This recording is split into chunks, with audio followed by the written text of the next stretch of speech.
再来关心选举的消息，代表民进党参加台北市第3选区立委补选的吴怡农，早紧的伫南京松江路口拜票。因伊学经历甲外形有真侪微众的这个吴怡农呢，透露讲已经伫10月份登记结婚啊。因太太未来敢会助选，讲伊会尊重伊的意愿。啊，对这王宏伟批评吴怡农甲乌道势力挂钩，指出讲吴怡农呢好者民众呛声，也毋过支持者嘛甲回呛。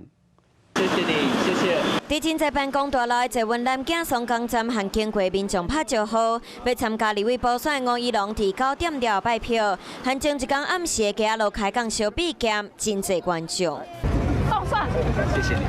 进前一直维持优质高新形象的吴怡农，讲今年10月已经登记结婚，搁等伊挂手指。我太太是圈外人啦，一切要尊重她，对。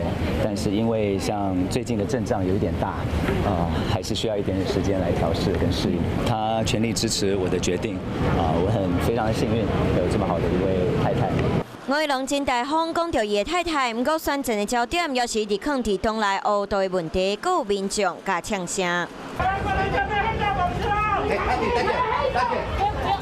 嘛有支持者甲吴怡农相挺，毋过对手王宏伟一直讲吴怡农和乌道有牵连，看起来嘛已经影响到选民。只是前一天王宏伟嘛互质疑传出要加入复选的台北市副议长叶林团嘛有帮派背景。不管他的问政也好啦，或者是他的这个选服也好，那么我觉得这个都跟他的家族的背景没有什么关系。我们坚持不抹黑，我也不需要评论对方阵营的政治人物。